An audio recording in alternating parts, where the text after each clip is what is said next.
The following may contain offensive language, adult humor, and or content that some viewers may find offensive. The views and opinions expressed by any one speaker does not explicitly or necessarily reflect or represent those of Mark Radulich or W2M Network. Please listen with caution, or don't listen at all.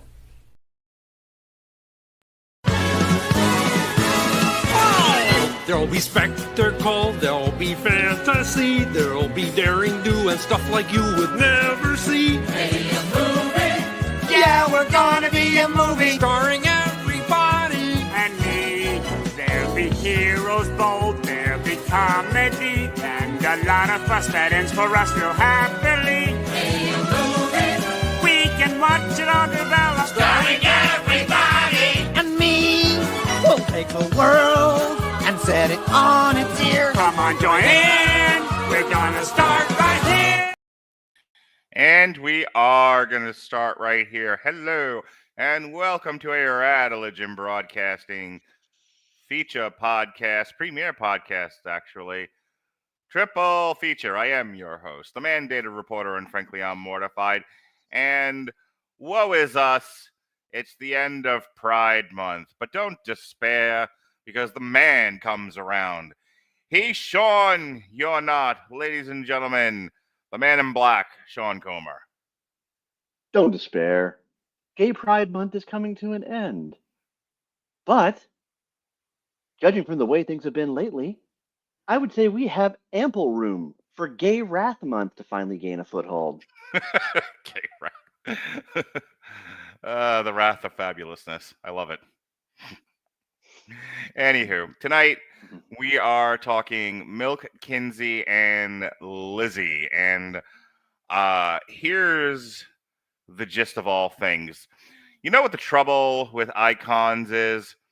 What Milk, Kinsey, and Lizzy tell us about pride, power, and perspective. We don't do pious canonizations or mindless culture war dunking. We, here at the Radulich and Broadcasting Network, and on Triple Feature especially, do critical conversations. So we're going to close out Pride Month with a look at 3 biographical films that give us not only a window into the LGBTQ history, but also force us to confront the messy, complicated truth behind some of its most iconic figures. Tonight we're reviewing Milk from 2008, Kinsey from 2004, and Lizzy from 2018, because I'm funny, and I thought it would be great to have a triple feature with 3 one-word titles.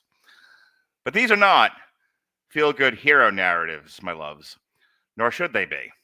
All 3 subjects, Harvey Milk, Alfred Kinsey, and Lizzie Borden, occupy liminal, even controversial spaces in both queer history and American memory. And while these films do the Hollywood work of dramatizing personal struggle and cultural impact, what makes them worth watching and discussing together is that none of them give us easy protagonists. These are portraits of disruption, not sainthood. And maybe that's exactly what Pride Month needs. Less sanitized inspiration and more uncomfortable honesty. So why these 3? Let's start with the obvious. All 3 films center on historical figures, either explicitly queer, Milk, Lizzy, or deeply entangled in the cultural history of queer identity, Kinsey. They're all figures whose legacy has been reclaimed, debated, and revised over time. Harvey Milk is the most overtly political of the 3. America's first openly gay elected official, assassinated in 1978, and later posthumously awarded the Presidential Medal of Freedom, Milk positions him as both an activist and a lightning rod, a man who understood that change required visibility, charisma, and confrontation. But the real Milk wasn't just a poster child for equality, he was a political tactician who, by some accounts, could be manipulative and self-serving. There are historical whispers and louder academic voices about how he used people, especially young lovers, in ways that would spark outrage today. And yet he mattered. His death galvanized a movement. That complexity shouldn't be erased. Then there's your good old Uncle Alfred Kinsey. If Milk made being gay a public political identity, Kinsey made it a data point. His infamous 1948 and 1953 studies, Sexual Behavior in the Human Male and Female respectively, shattered the mid-century illusion that straight monogamy was the universal norm. The Kinsey scale became shorthand for the fluidity of attraction. But Kinsey himself, not exactly a role model. He blurred boundaries, professional, ethical, and interpersonal. His methods raised red flags even then, and today some of his research subjects and associations would get him permanently canceled. But again, this was a man who forced a nation to reckon with what people actually did behind closed doors, not just what they claimed to believe.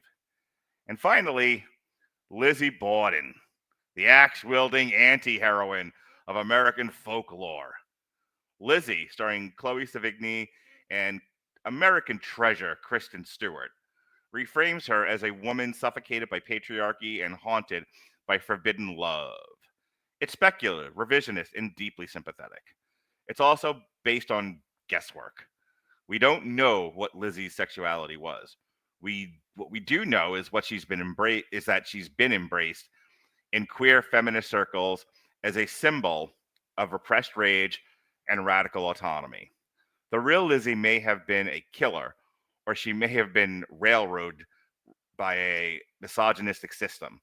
Either way, the film gives us a story about how queerness, class, and violence intersect when society offers you no safe exit. So why these three? Because they remind us that history doesn't offer clean narratives, that every movement has its contradictions, that being part of the LGBTQ history doesn't make you a saint and shouldn't have to. Beyond their thematic overlap, these films also share cinematic DNA that makes them fascinating to pair. Start with Milk. Gus Van Sant directs it with a blend of documentary grit and poetic intimacy. The film mixes archival footage with dramatization, blurring the line between biography and myth. Sean Penn's performance is all energy and desperation. He doesn't play Milk as a statue. He plays him as a man sprinting against time. The film is in many ways an activist's story told with the urgency of a campaign ad. There's a sense of mission, of persuasion, and a legacy in the making. Contrast that with Kinsey, directed by Bill Condon. Where Milk is emotional and political, Kinsey is clinical and psychological. Sorry, it's late. Words are hard. It's structured like a case study, non-linear, heavily narrated, and filled with diagrams, flashbacks, and formal interviews. Liam Neeson plays Kinsey as a man torn between scientific detachment and personal hunger. I know the feeling. Laura Linney is superb as his wife, companion, confidant, and collateral damage. The cinematography is colder, flatter, more analytical by design. It doesn't feel like a film about sex. It feels like a film about research. And that is the point. And then you get to Lizzie, directed by Craig William McNeil, which couldn't be more different. Where Milk is kinetic and Kinsey is cerebral, Lizzie is quiet, eerie, and operatic. The pacing is deliberate, almost suffocating. The house creaks, the lighting flickers, the camera lingers on doorways and silences. It's a gothic chamber piece that draws its attention from suggestion. The lesbian relationship between Lizzie and Bridget, who's played by Kristen Stewart, simmers beneath the surface until it boils over right around the time the hatchets come out. This film plays like a Queer the Witch, complete with repression, hysteria, and a refusal to explain itself. But here's the common thread. All three films are about performance, public, private, political. Milk performs hope, Kinsey performs neutrality, Lizzie performs normalcy. And in each case, the cost of performance is everything. From a filmmaking perspective, each uses style to interrogate the very idea of identity. These aren't just stories of what happened. They're stories about how people presented themselves in a world that pushed deviation. The closeted, the curious, the defiant, all are bound by the need to act, to conceal, to survive. So this is why it matters and why we're talking about it. What do we walk away with? The icons are flawed, but their stories are still instructive. That LGBTQ history isn't a straight line of progress, but a messy, fractured, beautiful struggle of contradictions. that Pride Month shouldn't be about branding and rainbows. It should be about remembering how hard it was to be someone outside the norm and how important it is still to understand that history. Watching Milk, Kinsey, and Lizzie in sequence isn't just a cinematic exercise, it's a cultural x ray. It reveals not just how far we've come, but how often we've had to wrestle with our own discomfort along the way. You don't have to agree with these people. I don't agree with all of these people. I mean, I might with the axe wielding, but it is nonetheless. You don't even have to like them. But if you want to understand the world we live in and the queer history that helped shape it, you do have to look at them honestly, critically, and without flinching. And with that, Sean, let's talk about Milk. Mm. So, before we do that, Mm. had you seen any of these before I threw them up on the schedule? I had not. I, to be honest, was only passingly aware of Lizzie, Mm-hmm. having heard of it some time ago, but I think it slipped just as quickly, just right out of my head because nothing about it jumped out at me and gave me a sense of urgency to track it down. Kinsey had actually been in my must-watch list for quite some time. Good. Um, uh, because, of course, being hypersexual myself, being in an open marriage myself, and of course, being queer myself, I knew there was no way I could come away from that without understanding myself a little bit better, understanding probably a lot of things more clearly, and I was not disappointed, not by a single second of it. In fact, I watched it with Anne right after I got home from work today. Um, and as for Milk, Milk would actually kind of be one of my cinematic regrets because I saw it at a time, or not saw it rather, I should say, I heard of it. I had never seen it until getting ready for this review. Um, I first became aware of it when it hit theaters and made a huge splash when I was in college. But at the time, number one, I still identified as straight. Number two, I was still extremely, extremely entrenched in a deeply conservative upbringing that had caused me to shun any potential deep dives into queer culture and history. And I think at the time I also kind of was of the opinion, and again, please, by all means, blame my ignorance for this. I will accept it and apologize for it all day. I think I at the time kind of viewed it as a lot of straight people do, a lot of queer culture now, as being as seemingly forcing gay culture on mainstream audiences.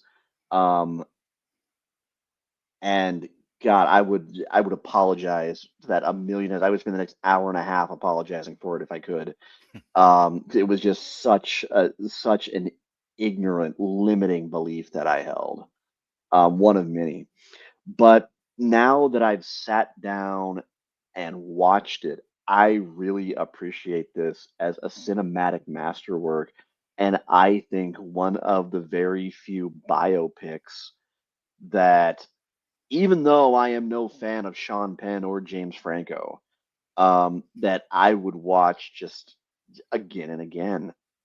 I can't think of too many movies, especially historical biopics that I could say that about.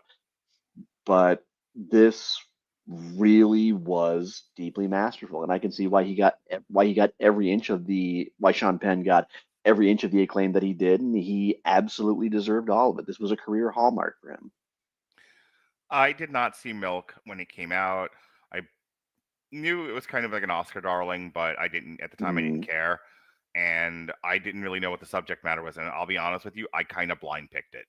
Like I went through. So Wikipedia has a cumulative list of all the LGBTQ film out there by decade, mm, and I just kind of looked at the list and I thought about how we normally do this. We usually pick like prestige gay, um, problematic gay, and then some weirdo thing, a director focus, something thematic, a triple feature of some kind, or rather a Long Road to Ruin of some kind, like we did with the John Waters stuff. But I looked at the list and I was looking at titles, and I saw Milk, and I'm like, that seems vaguely familiar to me.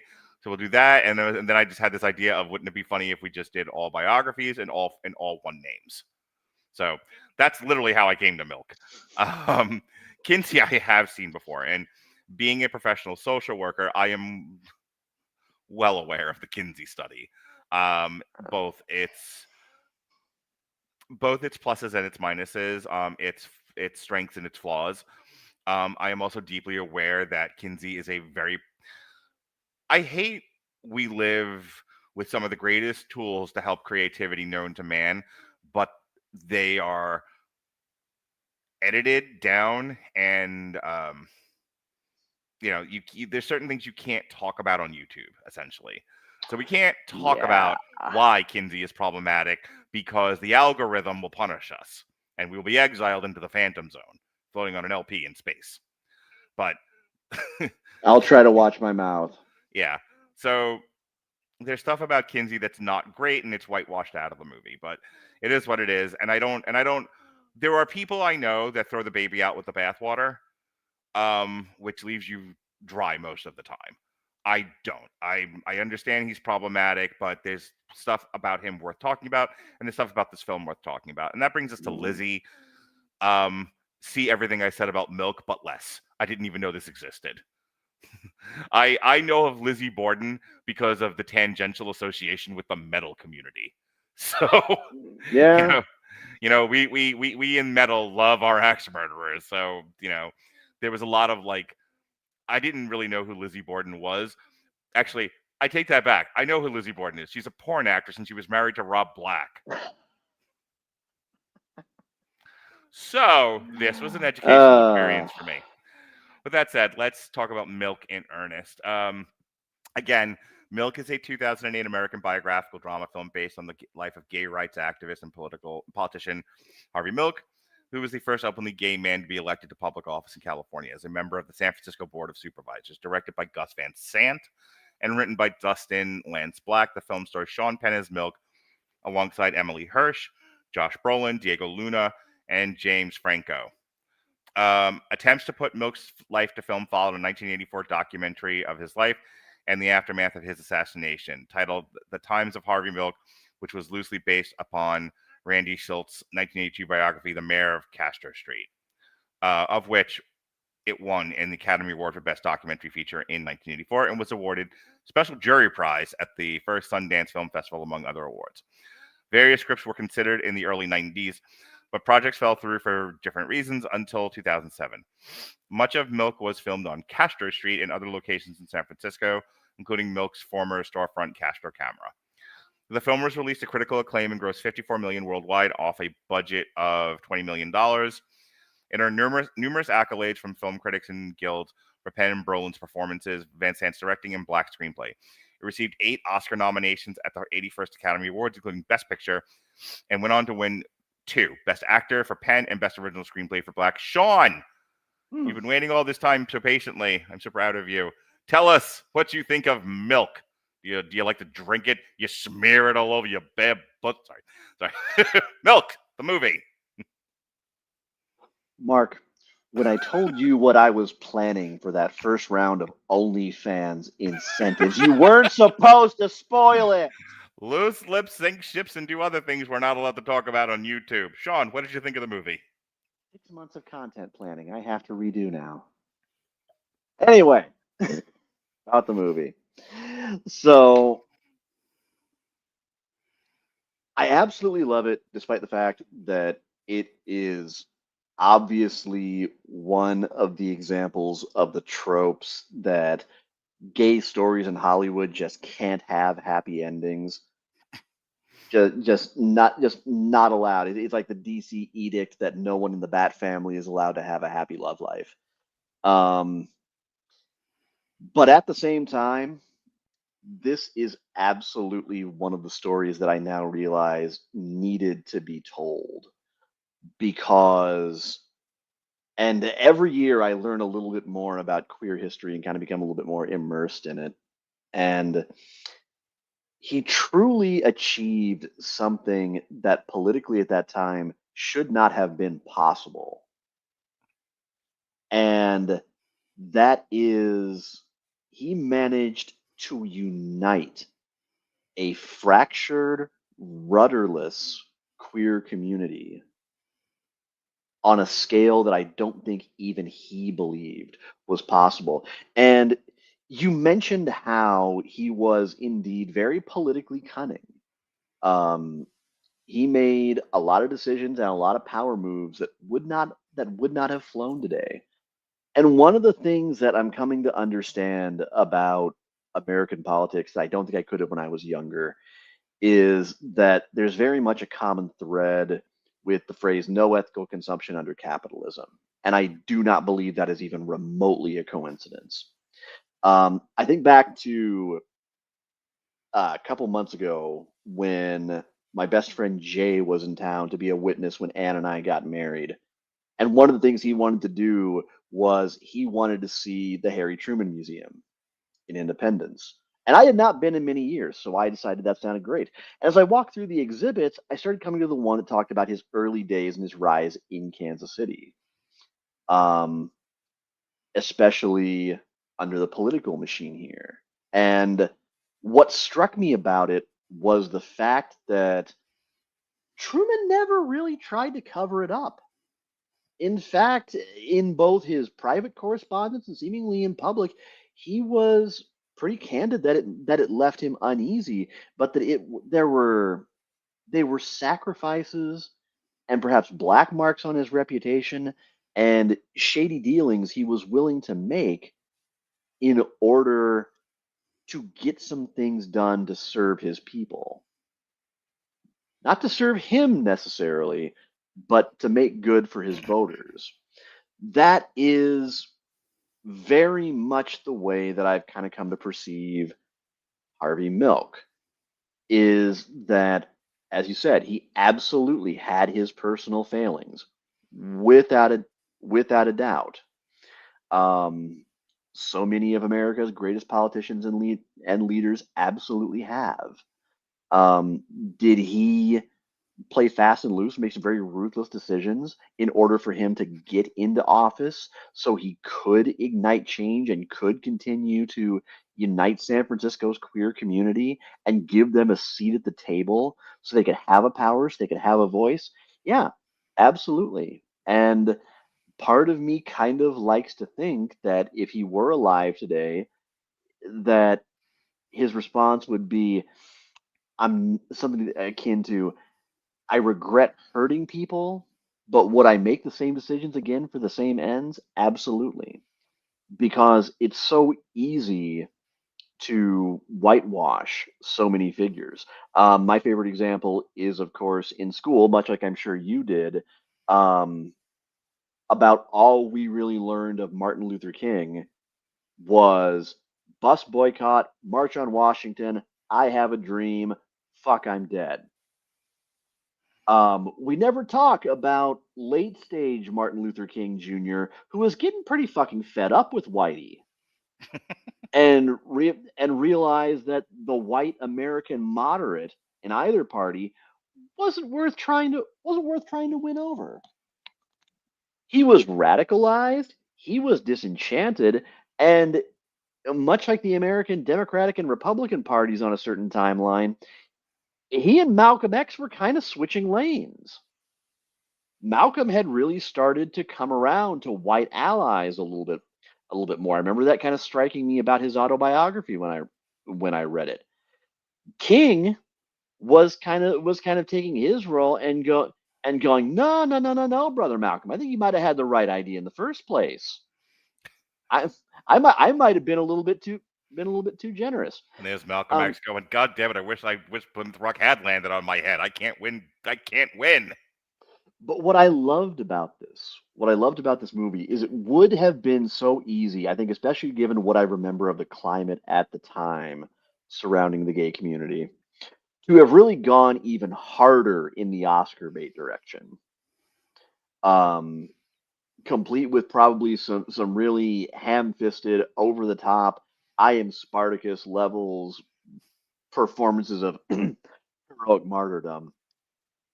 And but no, I was I was very pleasantly surprised by how Penn really humanized him.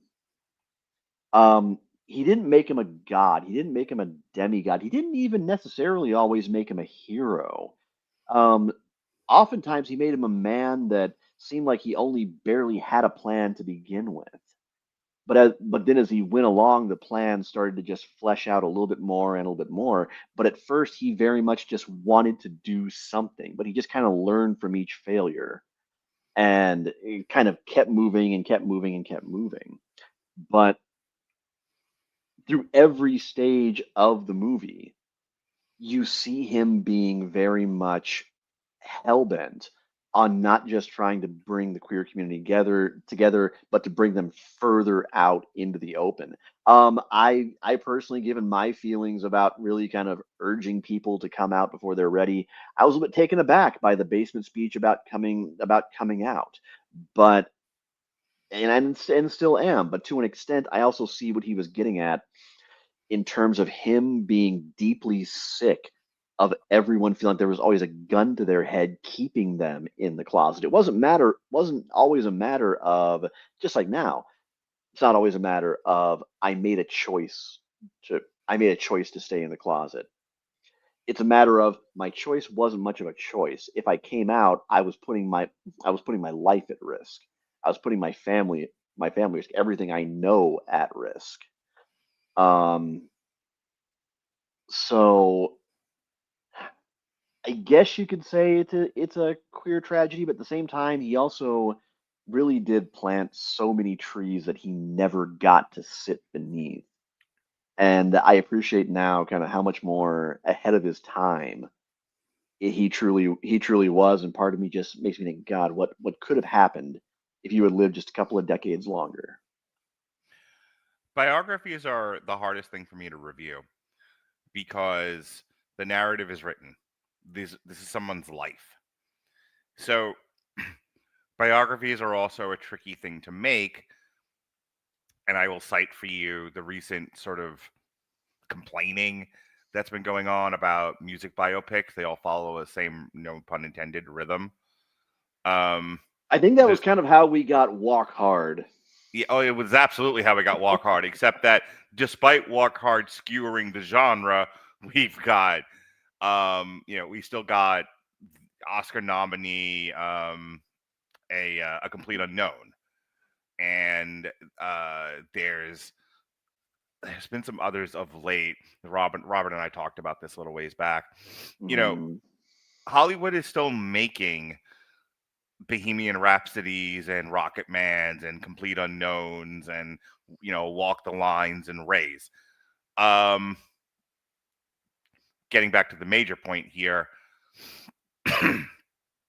biographies become difficult because it's just like this happened, this happened, this happened, this happened, this happened. Lobster. Okay. What am I supposed to do? What am I supposed to yell about the plot of this guy's life? So it becomes like, well, what else what do you focus on then? Because you have to review the movie. You have to tell people what's good about it, what's bad about it. So I can't talk about plot. What I can talk about is performance. Mm, Sean Penn is phenomenal. yeah. Sean Penn is the reason to watch this movie. Whether or not you agree or disagree with accepting gay people on this planet is not a subject I'm going to deal with right this very second. However, you should watch this movie despite that because it's that good. It's a very well Mm, made movie in every other element that I can talk about that isn't plot. It is phenomenal performances. James Franco is one of those actors who, when you put him on the big stage with a director that doesn't really know how to handle him, he sucks. See Spider-Man. Or his stupid Wizard of Oz movie. However, I've seen James Franco act. He's great in the one Planet of the Apes movie that he's in. He's great on The Deuce. He's great in this. James Franco is one of those guys where in great hands, he makes greatness. In bad hands, he makes badness. And mhm. him and Sean Penn have great chemistry together. And I don't, again, mean that that's why I didn't purr. I don't mean that the way it sounds. They actually fit really well together on screen. Sean Penn, getting back to him, creates a persona. He creates a performance. He's doing what the best actors do. Because I've said this before and I'll keep saying it. Any pretty person can get in front of a camera and recite lines that sound like human dialogue, kinda. It takes a special talent to actually act. It takes a special talent to create character and maintain that character over the course of a 2-hour movie. And Sean Penn does that. Sean Penn just it's gonna be weird because I say this only because I think I'm reflecting this through modern lens and not through cultural reality. I don't think people know how good Sean Penn is. Like, my kids don't know what a Sean Penn is. They are not, Sean Penn was big before they were ever even a thought. Okay, let me ask you something then, Mhm. because I am one of those people who's open to being convinced. Because for a lot of years, I kind of lumped him in a similar category with Leonardo DiCaprio, most Mhm. famously, among actors that everybody says are so fantastic. I have just never gotten it. So, what Sean Penn movies, in addition to this one, would you recommend that I watch to change that perception? Sure. Give me a second here, and I will pull up his because I did not study for this test. Let me pull up his filmography really Yeah, quick. we're messing with the format. I am trying to also be more conversational sometimes and less ranty as a co-host. So it's definitely one of those things where I know I'm right because I've seen enough of his stuff, but it's like, I have to Like sometimes jog my memory. Mystic River jumps out at me. So, I've never okay, seen that in its entirety. I'm gonna throw a couple of movies out there that I know he's good in, and you're gonna be like, Okay, that's your fucking example. go Look, ahead. not every one of these has to be a grand slam. He's in Fast Times at Ridgemont High. He's Jeff Spicoli, and that's And the I've never seen Fast Times in its entirety. seminal role. And it's like Okay, he yeah, I forgot he about that one. he That's a good ran one. he walks so that Keanu Reeves can run later as Bill and Bill and Ted. Like Oh that. yeah, undeniable. He's in Bad Boys, which is great. I think I'm gonna review that later this year with Jesse. Um, That's right. He is in Bad Boys. I completely forgot about that. he's in Colors, which I've seen and is great. I forgot about Colors. I haven't seen that one. Casualties of War, Never seen that one. Where No Angels, which is an American comedy, but it's great.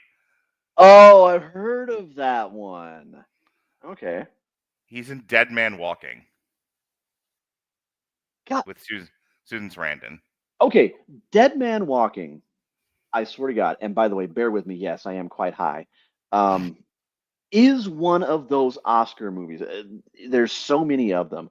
One Best Picture was absolutely the talk of that entire year. And once that Oscar season was over, we never talked about it again. So I think an even better way of answering your question is what. Don't worry about my opinion. What what's he been nominated for? What's he won? He was nominated for an Academy Award for Dead Man Walking. He was nominated for Sweet and Low Down. He was nominated for I Am Sam, Sam I Am. He won for Mystic River, and he won for this. Um, he was not. Wasn't Sam I Am one of the many movies that Tropic Thunder lampooned? Sure did. He was nominated for 3 BAFTAs, won none. For Mystic River, 21 Grams, and Milk. Forgot about 21 Grams. Yeah. He was nominated and won a variety of awards at the Critics' Choice for I Am Sam, Mystic River, Into the Wild, and Milk. He's got Golden Globes for Carlito's Way, Dead Man Walking, Sweet and Low Down, Mystic River, and Milk. Wow. And that's it. And there's a bunch of other awards here that he's gotten stuff for. So I believe I've made my case sufficiently. So let me finish by saying the other thing I like about this is that I like the blending of the archival footage. There are lens changes that happen throughout the movie where it makes it look grainy, which I think plays with the texture of the movie, and that's interesting. Great cast in here. It's funny, again, when the kids say, "What's good about Milk?" and you tell them, "Well, it's got Josh Brolin in it," and they go, "Oh, Thanos?" Hmm? Depending on how old they are. Like Josh Brolin, known for other things. He's great in this. And then you get down to, okay, but so you're saying it's filmed good, it's acted good, it's set in real life, and they make the environment very much a character in the movie. So all those things hit. You have solid hits, maybe not everyone over the fence, but solid hits every time. We're all making contact with the ball. What makes this movie so great that you're going to spend 20 to 30 minutes talking about it? It is the lessons this movie is trying to tell you. And it's something I talk to my kids about all the time, about the art of compromise. Wouldn't we all like our way 100% of the time, 100% our way? Yeah. Yeah. That's not reality. And is the cause bigger than your ego, or is your ego bigger than the cause? And that's a personal thing. And what Harvey's journey, if I can talk about any element of the plot, is that he comes to realize that there are some compromises you have to make. It's not that compromise is bad, it's figuring out which compromises to make. Life is not going to accommodate you every step of the way. I hate to tell you that, children. No. I'll say it again in case you missed it. Life is not going to accommodate you. You have to adjust to it. It's an immovable object. And that's the lesson, that's the takeaway I got from Harvey Milk's story as portrayed by Sean Penn. I love this movie. This is worth another watch. Like, if my girlfriend's like, what did you watch this week? Will you rewatch it with me? This is, of the three, if I had to pick one, this would be the one I'd rewatch again. This is the most movie of the three that also retains all of the other elements, because one might say Lizzy is more movie than Milk, but Lizzy doesn't have as much to say as Milk does. So, and then we got to talk about Kinsey. So I'll give you the last word on Milk, and then we'll move on. If I had to sum it up, I would say that the craft of Milk, in its own way, I think the kind of interpolation of the archival footage, it has a little bit of an Oliver Stone ring to me, almost. Again, Oliver Stone, or maybe David Fincher in terms of stylization. I don't know if you got the same vibe off of that. Oliver Stone, yes. David Fincher, no. But I believe you. There is, Stone definitely more than Fincher. And I think that the dialogue, I can't put my finger on why. Maybe you could even help me out with it. I feel like it has almost an Aaron Sorkin ring to it. And I rarely have much nice to say about him. I'm not a Sorkin fan, but when his dialogue hits, it hits.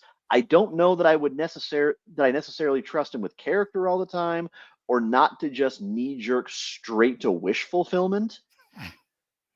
But when it comes to his actual dialogue, I think there's few better in Hollywood, maybe ever. Let me help you. Aaron Sorkin is Shakespeare, in the sense that Shakespeare wrote in song time. I know that's not how you really say it, but I'm trying to speak it in a way for the masses. Shakespeare wrote in song, iambic pentameter and all of that. It had a flow to it. You could note his dialogue and sing it if you wanted to. So does Aaron Sorkin. I mean, it would be a different beat, but Aaron Sorkin writes in song. You're talking about the content of it, and that is an entirely different conversation. No, I think the flow of it can be Sorkin-like at times. I think that's a pretty fair complimentary comparison. That's one of the things that's always stood out to me the handful of times I've ever watched The West Wing. It's one of the few nice things you will ever hear me say about The Newsroom. I hated that fucking show. Really? As a journalist, yes, I did. Okay. All right. I'm gonna talk about that show after The West Wing with Jesse. There's a small part of me that wants to invite you and Evan Bevins on just to scream at the journalism stuff. But what are you thinking in terms of the content? Like, it feels like it's on the tip of my tongue here. Well, again, if we're talking about Sorkin as it relates to Milk, because I kind of see what you're saying about this movie, so I don't want to get away too far from the subject matter that we're here to talk about. So I will say this. You ever hear a song? I'll give you a perfect example of what I'm talking about. I used to sing Brown Eyed Girl to Lily. Okay. Hmm. I used to sing Brown Eyed Girl to Lily and rock her to sleep till I suddenly realized what Brown Eyed Girl was about because I never thought about the lyrical content. It's a pretty song. So many songs. Yeah. So There's many. there's like a whole TikTok sub genre of people going, like vibing to a song, as the kids would say, and then suddenly keying into the lyrics and going, "What the fuck?" I've watched at least a half a dozen of those reels today already, and if you want an even more classic example of it, decades, decades later, Republicans still don't understand Fortunate Son and Born in the U.S. They do not. We can't explain it any more clearly. I don't. We I can't don't. make it any more obvious, short of I puppets. know there's even a more modern example of that where like I think like Trump or somebody used like a Rage Against the Machine song and it was like, wow, Oh that yeah, is the yeah. I very think it definition of was. tone deaf. I, wa- I think it was Killing in the Name of. Something Killing in like the that Name of. maybe. Bulls I'd on have to like Parade, something like that. I'd have to Google it. It's not It's the worth one with the line "Fuck you, I won't do what you tell me that's to killing do." in the name of, yes. That's yes, I thought so. I'm not an absolute rage scholar. Oh, I'm a huge fan, so I'm live. With Jesse. I did love Battle of Los Angeles. That fucking slaps. Any more about Milk? Um, no, except I would highly, highly, highly recommend not just giving it a watch, but give it a rewatch too. Kinsey is a 2004 American biographical drama film written and directed by Bill Condon. It describes the life of Alfred Charles Kinsey, played by Liam Neeson, a pioneer in the area of sexology. His 1948 publication, Sexual Behavior in the Human Male, was one of the first recorded works that tried to scientifically address and investigate sexual behavior in humans. The film also stars Laura Linney, which she was nominated for an Academy Award for Best Supporting Actress, Chris O'Donnell, Peter Sarsgaard, Timothy Hutton, John Lithgow, Tim Curry, and Oliver Platt. It's an all-star cast. This is like an Avengers team. I just want to say, Peter Sarsgaard is my guy that was in that thing that I liked, but for the life of me, I can never remember his name without looking it up. Same friend, same. I looked at his face like I had that moment of like Lord of the Rings, like I know your face. I know was that like, face. I remember high you. fidelity. Yeah. This was shot on 11 million. It made 16.9 million. It was nominated for a whole bunch of awards. The ones that it won: Liam Neeson won Best Actor for Los Angeles Film Critics Association.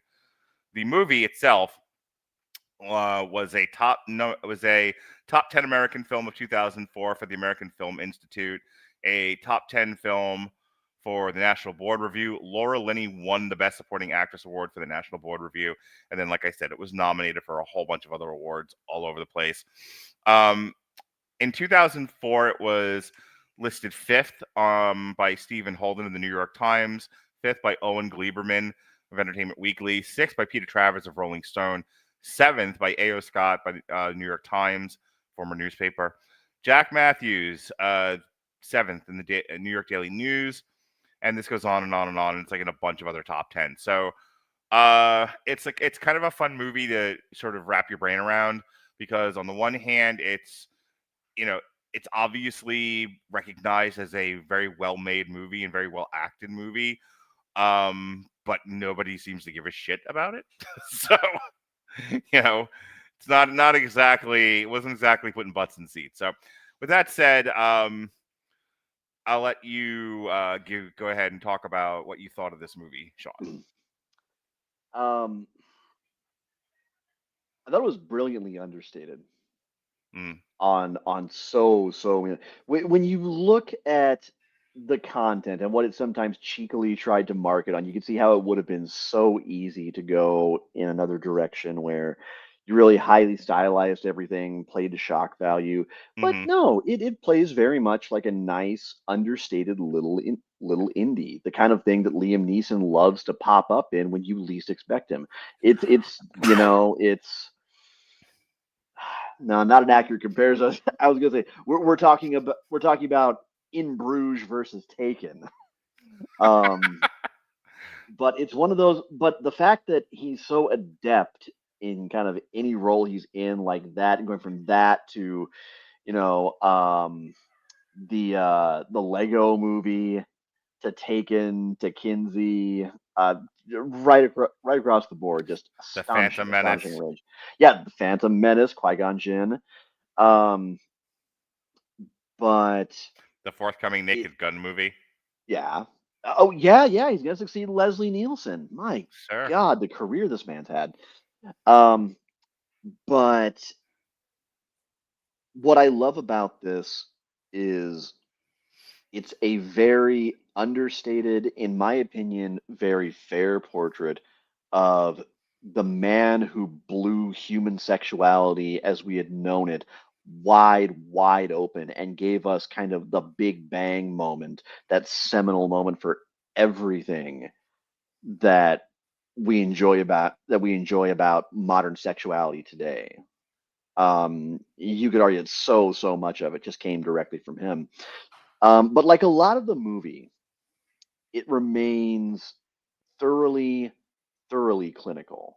Hmm. Just like the man itself, totally apropos in that sense. It really is about the science and completely just filtering out 99% of all human passion out of it. But at the same time, it becomes a saga of how science sets us free from the corrupted shackles of organized religion at the time. And I hate to make that sound grandiose or pretentious, but I think that's just kind of the most off the cuff way that I can put it, because you look at his background.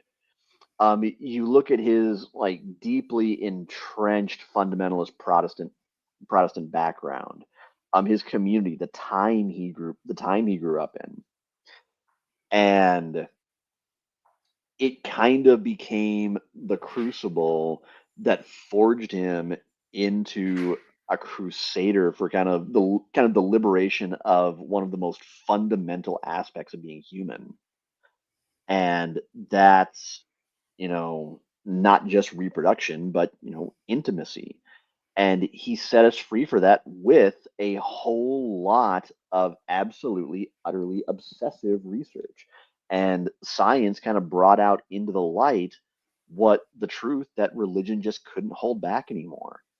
That is that, I was going to say, and that is that everything that been holding back, you've been holding back to keep us under your thumb because you knew all along that it was perfectly 100% natural, but that wouldn't let you tighten your grip. If we tell everybody that they need to give up something that essential to their humanity, to themselves, well, then we've got them right where we want them. So, It does explore, I think, a very interesting dynamic between science and ethics, but mm, also I haven't published it yet. I haven't done the face read for it on TikTok, but I explored the need to, if you're going to have um, alternative romantic relationship dynamics, mm, polyamory, open, swinger, whatever your mm, situation is, the absolute categorical biblical need for high emotional intelligence, mm, mm, or you are putting together a house of straw. Um, and Kinsey talks about it without knowing it's talking about it. I feel like I don't think anybody in the movie was trying to talk about. I don't think anyone who conceptualized this movie was trying to talk about alternative relationship dynamics, but they couldn't not talk about it because it's in the movie. It seemingly happened in these people's it's lives. it's part of his legacy. Yeah.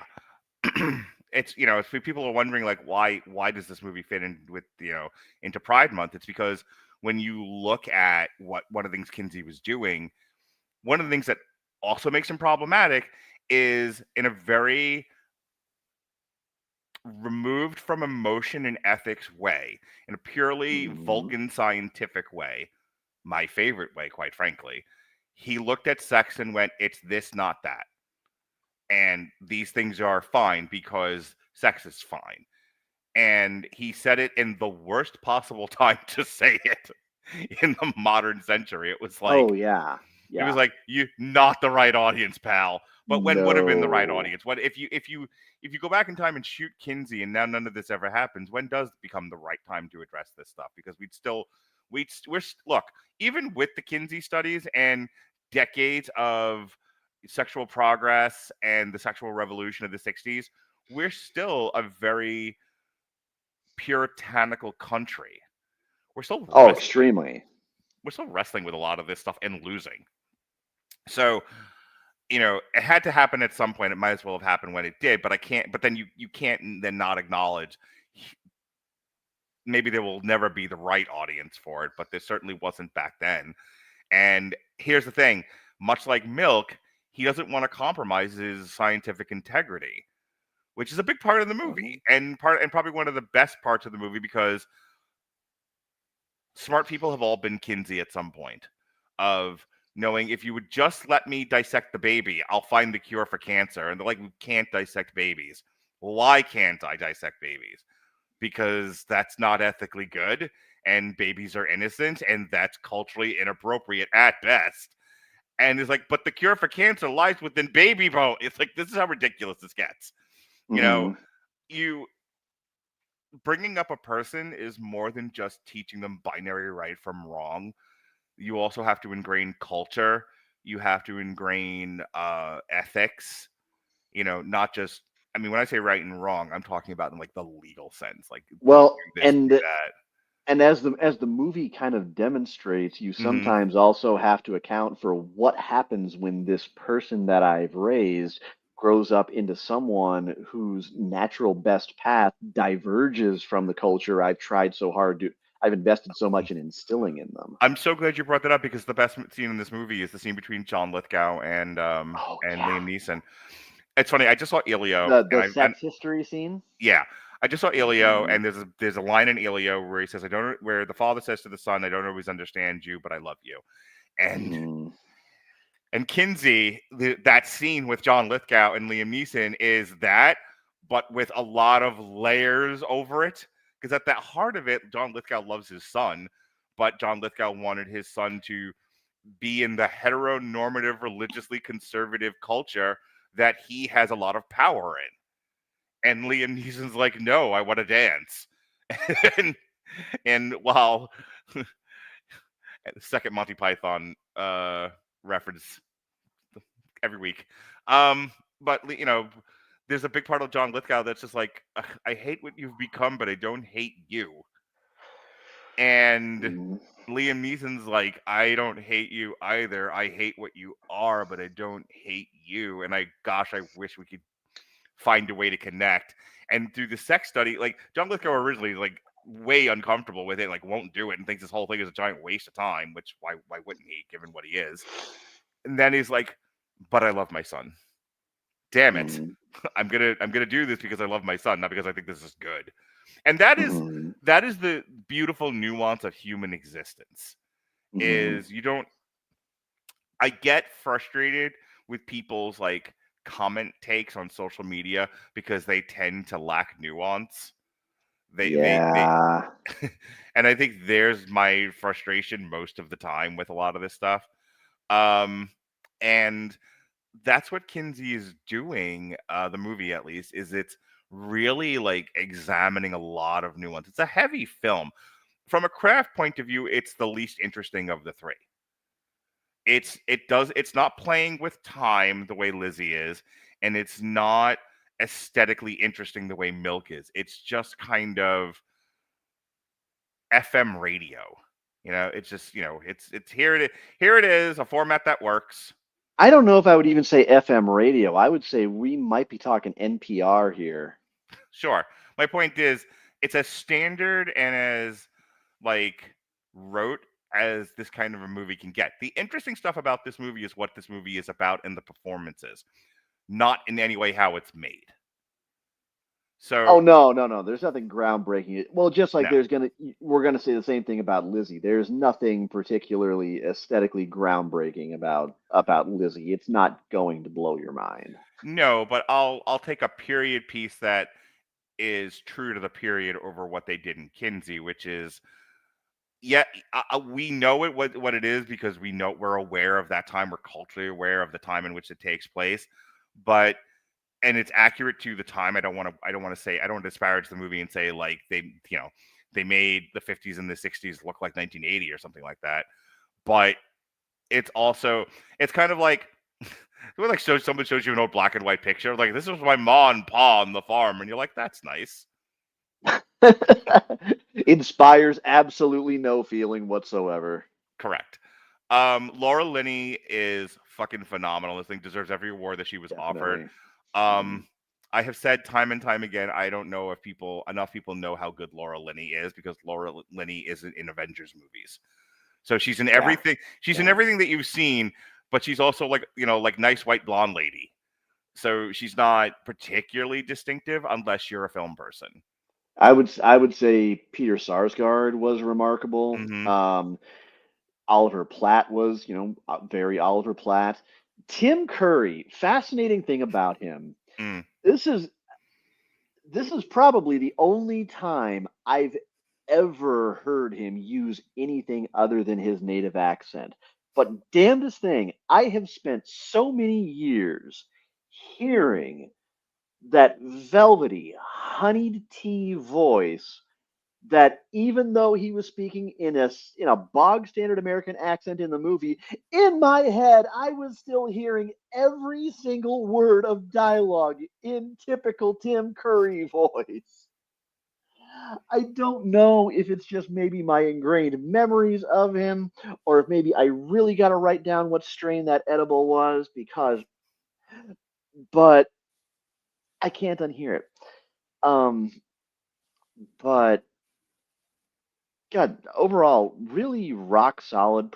You kind of forget that Chris O'Donnell is in this movie Mm-hmm. until, it's Chris O'Donnell. Is that John Krasinski? Um, you will never watch The Office again after his scene. Yeah, not never watch it. You never watch it the same way again. Mm. I would hope you would watch The Office after that scene, just because you go, I gotta see something. I've watched a few episodes of The Office because it's like Erica's favorite show and she watches it on repeat. Eh. I know what the appeal is, but it doesn't appeal to me. So, but then again, I say that about a lot of things. And if I watch enough of it, I finally get like tortured into liking something. Anyway, my final thought, and then I'll give you the final thought, and then we'll be done with final thoughts. Is Sure. I think it's a good movie, and I think it's held up by performances. The most interesting thing about Kinsey is its historical place in time and what it's talking about. However, if you don't really want to have kind of an academic, ethical, internal debate over the use of clinical sexual education, then you're not going to enjoy this movie because there is drama about a very smart man doing a very important thing and being misunderstood by the world. And while that appeals to me, I don't know if that would appeal to the average bear. Final thoughts are basically the same. If you're going in expecting something that's going to really lean hard into the sex that he was trying to understand, you are in for so fucking much disappointment. It's not going to be that at all. But again, so much of the sex industry, so much of sexuality as we know it has been kind of crafted around foundations that he laid, that I especially don't think there's too many more important movies to watch for anyone who's of something that could be considered even a remotely alternative sexual lifestyle. All right, let's finally talk about our last movie. Let's talk about our last movie finally. Lizzy. Lizzie, not the porn star, is a 2018 American biographical thriller film directed by Craig William McNeil, written by Bryce Cass and starring Chloe Sevigny, Kristen Stewart, Jake Hewley, Jamie Sheridan, Fiona Shaw, Kim Dickens, Dennis O'Hare, and Jeff Perry. It is based on the true story of Lizzie Borden, who is accused and acquitted of the axe murders of her father and stepmother in Fall River, Massachusetts. Um, in 1892. Savigny also served as a co-producer. The film had its world premiere at the Sundance Film Festival on January 19th, 2018. It was released September 14th, 2018 by Saban Films and Roadside Attractions. This thing made less than $1 million. This is as indie as indie as indie gets. It has a 66 on Rotten Tomatoes. The site's critical consensus reads, Lizzie forces audiences to take a new look at a widely known true crime story. Even the well-acted end result is never quite as gripping as it could be. On Metacritic, which assigns a normalized rating to reviews, the film is a weighted average of 59 out of 100 based on 32 critics and indicating mixed or average reviews. Sean, what did you think of Lizzie? I mean, it was interesting to really take the queer coding of the reimagined relationship between Bridget and Lizzie and just run with it. I kind of can't be too mad about queerifying historical fiction when there are so many right-leaning historians who just relish being the reason why we have the "and they were good friends" meme. When it comes to especially imagining ancient history, yes, those famously hetero Greeks. No boy loving going on here, no siree. Um, but overall, I think it's mostly forgettable. I think that even the relationship between Bridget and Lizzie, while they meant it to be a slow burn, obviously, um, to me it still feels like it falls kind of flat in execution. It's nothing to do with Chloe or Kristen. They did the absolute best they could with what they had, but what they had was really nothing particularly memorable. It wasn't bad, but it wasn't great. If you're going to go this direction, just maybe really go with it and take it somewhere interesting. This feels The lesbian romance feels shoehorned. I mean, it feels so forced and inauthentic. And just again, it never gains any, like it never really gains any heat. You didn't get to do the show with us, and I don't know if you've watched any of the movies from last week, Mhm. but Bound did a much better job of what Lizzie is trying to do. Yes. Oh God, so much better. Um, yeah, I don't know if Gina Gershon and Jennifer Tilly energy would have been appropriate here, but there had to have been a balance somewhere in there that would have been a little bit closer to that. I mean, look, if I have to pick between Chloe Sevigny and Gina Gershon and Jennifer Tilly nakedly axe murdering people, Gina Gershon 9 out of 10 times. One time I Jennifer mean, Tilly just to see what happens. the nicest thing that I can say about it is the queer coding does make a coincidental kind of sense when you look at what the sources of all the tension in Lizzie's life at the time actually were. Yeah. Um, that kind of helps it kind of fit in there seamlessly and have it still make sense. But calling this a queer film almost feels a little bit weird for some reason. Yeah, I mean, I kind of see what you're saying there. So, as period pieces go, um, your costuming better be on point. And I'm not the world's biggest historian on Nope. 1800s American wear, but seemed like it seemed interesting, seemed good. Seemed I all was right.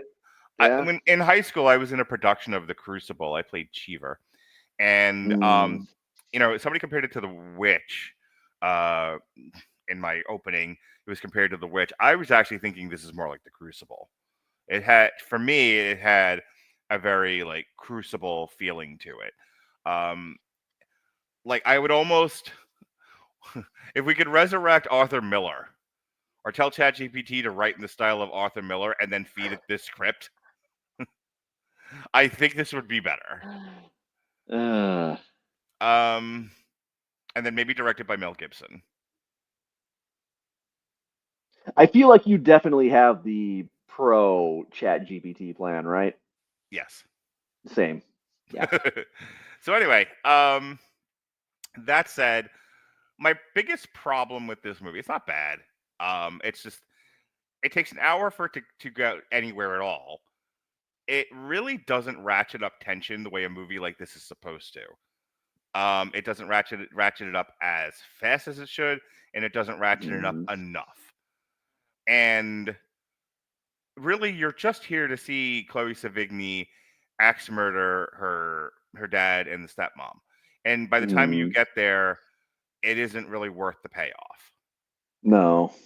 It's kind of a it's kind of one of these deals where you're doing it, you're doing it, you're doing it, and you finally finish, and you're just like, it feels good to finish, but I've had better.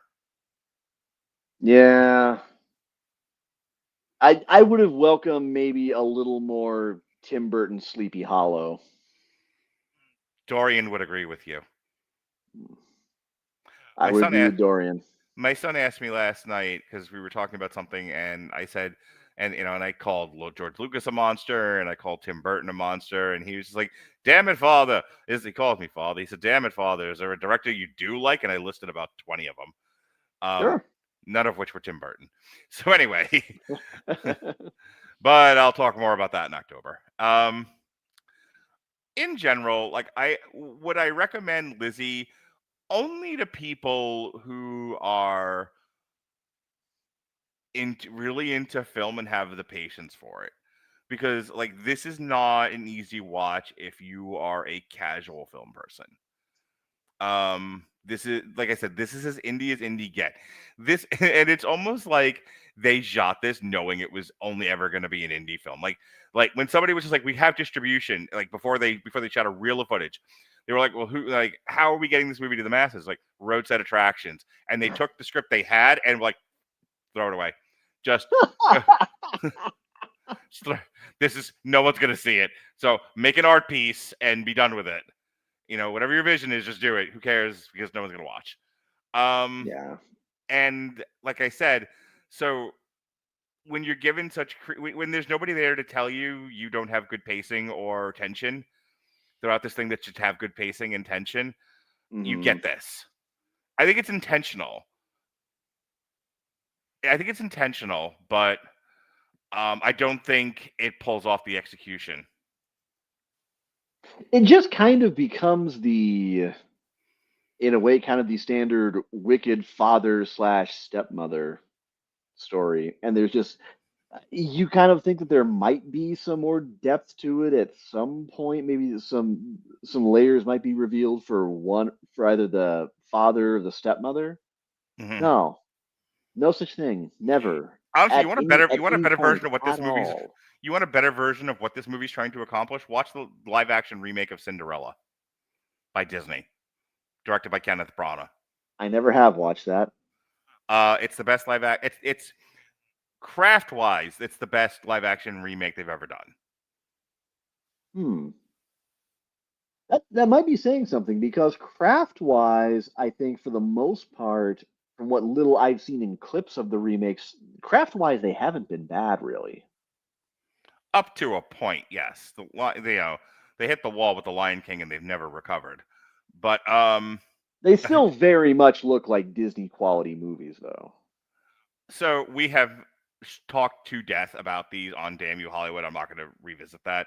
I will tell you this: Kenneth, give this same script to Kenneth Branagh Mm. and give it give it more of an Arthur Miller um, literal aesthetic, and I think you've got a better movie here. You can keep the same actors. I think everyone does. Like Kristen Stewart's fine. Kristen Stewart is also one of those people who I feel really bad for because Mm. she gets sort of painted with this very broad brush that she doesn't deserve. Like you do a movie like Twilight and maybe some other ones that didn't pan out. You know, Dakota Johnson being another example of this, where you take a movie, it doesn't do so well, and everyone thinks you're a bad actress. It's like, no, sometimes you're just in a bad movie. And Sometimes you're misguided by a director. you said Kenneth. You said Kenneth Branagh, and that brought something to mind. The two people I think of. The first one is wholly unrealistic because I don't think Christopher Nolan would touch this with a 10-foot pole.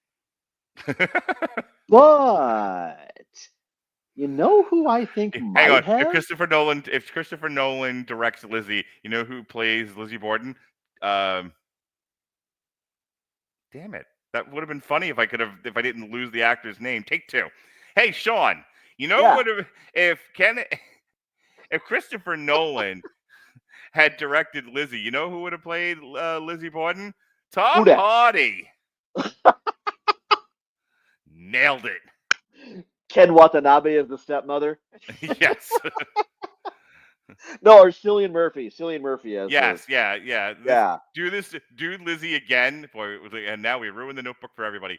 Do this same movie with Tom Hardy playing Lizzie Borden and Cillian Murphy playing the part that Kristen Stewart played, and have it directed well, no, we have to keep Christopher Nolan for this joke to work. Mm.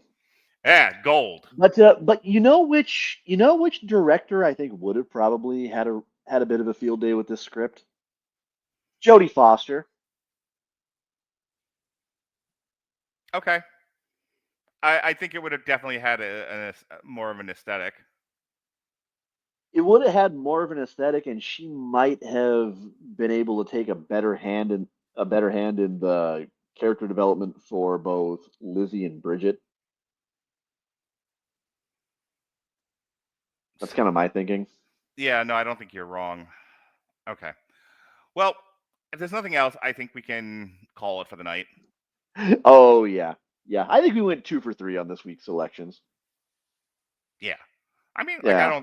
like I said, I'm not unhappy about any of these three. This isn't one of No. those where I watch No. something and I'm just like, why did I do this to us? Um, as Jason would put it, there's not a nerd land here. So, but yeah, I think overall, I think this entire month, you know, I'm not exactly known, and I don't mean that insultingly to myself, but I'm not Mm, known in any like circles as any paragon of queer culture appreciation. But I think for our little corner, for what it's worth, mm, of the internet, I think we give good talk to queer cinema, and I think this is the most coherent we've been yeah. in feature selection and discussion since we started doing this a few years ago. This is Mm, definitely the most intentional I've been in my selection, as opposed to, you know, throwing a dart and mm. and hoping it hits something worth talking about. Well, I mean, what I've kind of liked, this feels like kind of the beginning of a thought that may not quite be all there. Um, I feel like there's a little something about kind of coming into your own in queer culture that's kind of synonymous with the way we've approached this. Hmm. Because keep in mind, you are a 100% lifelong hetero person. Um, I am a late in life queer man. I only came out in my later 30s. So I've kind of only been really learning about our culture and our history for a fairly short time.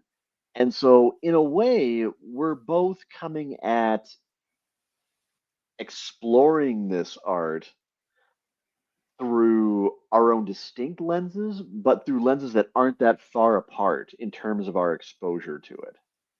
And in a way, to me, it's kind of like how when you kind of come into your own enough that you're comfortable coming out, you don't really necessarily wait for the perfect time because it's never going to be the perfect time.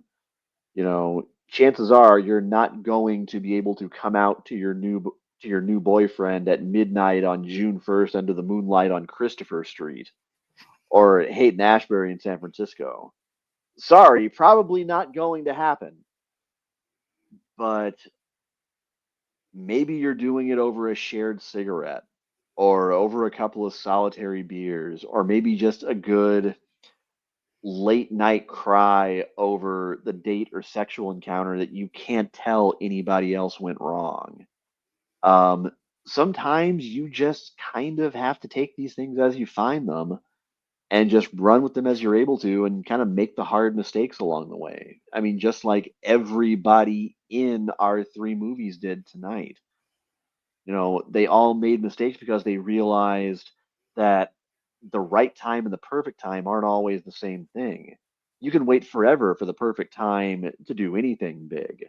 Whether you're talking about starting a podcast, taking a deeper dive into the nuances of human sexuality than anyone ever has before, you know, trying to unite the broken quibbling pieces of the gay community that are in the ghettos of San Francisco, or hacking up your father and stepmother like fresh lunch meat.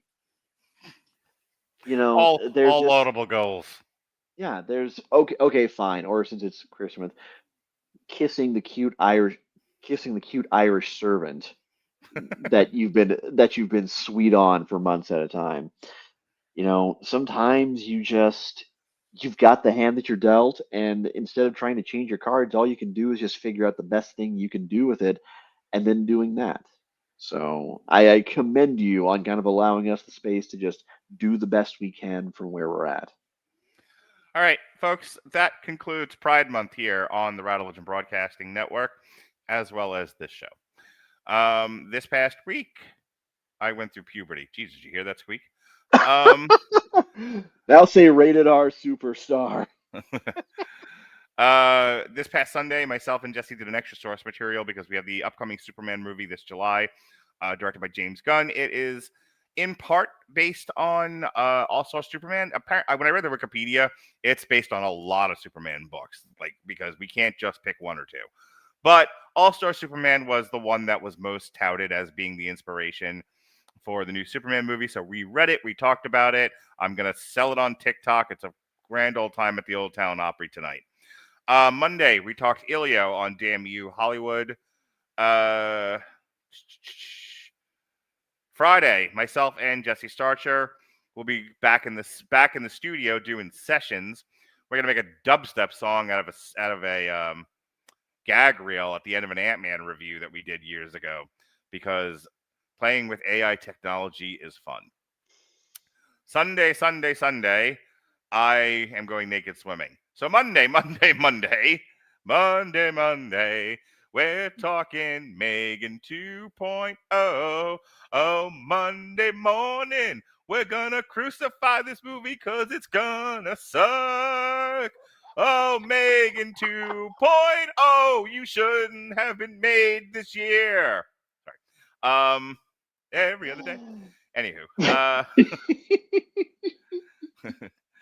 And then a week from tonight, because we had to make room for all this queer film you see here, we are getting to The West Wing season 6. We are almost done. Woo, doggy! What a trip it's been. And have you not been enjoying The West Wing? Oh no, I love The West Wing. I think it's great. I'm glad Andrew called his shot 3 years ago. No shit. Texted me. He was like, in 2025, I want to talk about The West Wing, and it was like 2022. I was like, all right. And here we are, because, an elephant faithful, 100%. So that's what's going on here on the Rattlevision Broadcasting Network. Hey, real quick, I'll make this announcement here live. So if you see my TikTok there, I'm at Mark Radulich on TikTok and lesser so on Instagram. Um, I've been doing a lot of face forward reads of stuff, and when I say reads, like it looks like I'm speaking directly into the camera now that I have a teleprompter app, but I talk a lot about a stuff, and I don't remember all the words, so I gotta read it on the screen. I'm sorry, I'm old, and I don't got a good memory. Anyway, but I've been tackling a lot of different subjects. One of my videos actually did go viral, so I've made a strategic decision in the Radulich and Broadcasting Network content pipeline. I don't want to not podcast. This is my social outlet. Tonight, after working 2 jobs and a third if you count the content creation, I got to talk for almost an hour and a half with one of my really good friends about some fun movies, and this is the thing that I like to do. Aww. In the world where portals are created, we can go meet at a bar and do this, but until then, we'll podcast. Yeah. But I'm not going to now cut these up anymore and put them on TikTok. It was a labor of love that turned into just a labor, and it's seemingly only appreciated by me. So I don't want to waste what little time and energy I do have on an endeavor going nowhere. And so instead, much of the material discussed here tonight will be presented. The story you're about to hear is the same. It will be told again, but different. Much of the material presented here tonight will be presented as a face read, reduced to about 1 minute to 3 on TikTok, as all of my content on TikTok, for the most part, will start to become. So, with that said, if you're interested in listening to a different version of what we talked about tonight on TikTok, that'll be up soon, as will anything related to my podcast. If you want to engage with my podcast in this form, well, you'd be one of a small population, but also you're just going to have to watch the show, because I don't want to make clips of this anymore. It's sort of a futile endeavor. With that said, not a futile endeavor, though, is Sean's Twitch. Tell him where you twitch and shout, Sean. Yes, finally, at long last, I am back to streaming again regularly. And as is going to become my habit on Thursday nights when we have a podcast, right now it is just about not quite 9:30 p.m. Central Time. In 90 minutes, around 11 p.m. Central Time, I am going to be at the address you see across the bottom of your screen.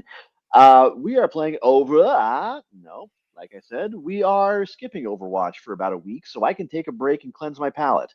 We are probably going to be playing either some Street Fighter 6, I'm learning Chun-Li, or starting a new playthrough of Wolfenstein 2: The New Colossus.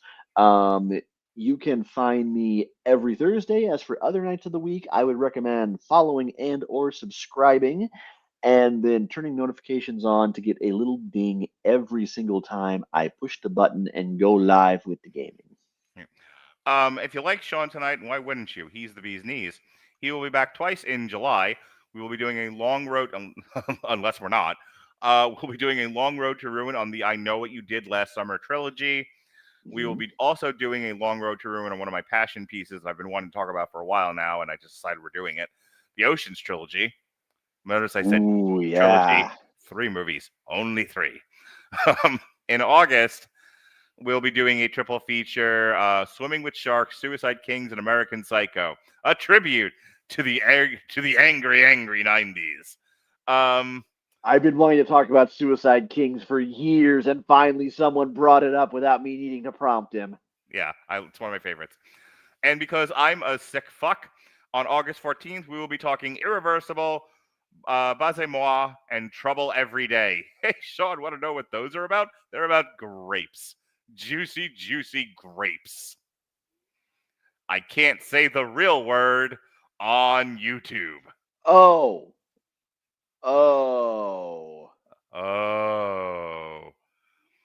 Good old French grapes. My link across the bottom for that show will be to the Rape, Abuse, and Incest National Network. Make use of it. All right, that'll be a fun show. I put that together special. This was the year of fun, I decided. This was the year that Mark has fun and talks about things that Mark wants to talk about. And I am loving it. I am here for it. And dragging all of his friends along with him, whether they like it or not. No! Oh, I like it. Don't make me talk about the French grape films. Like, we're gonna drink lots of wine and watch these great movies, these French grape movies that Mark is obsessed with. Oh my god. I couldn't wait another year to talk about these great movies. How many more times will I say grape before I finally hit the button? At least 5. No, I'm kidding.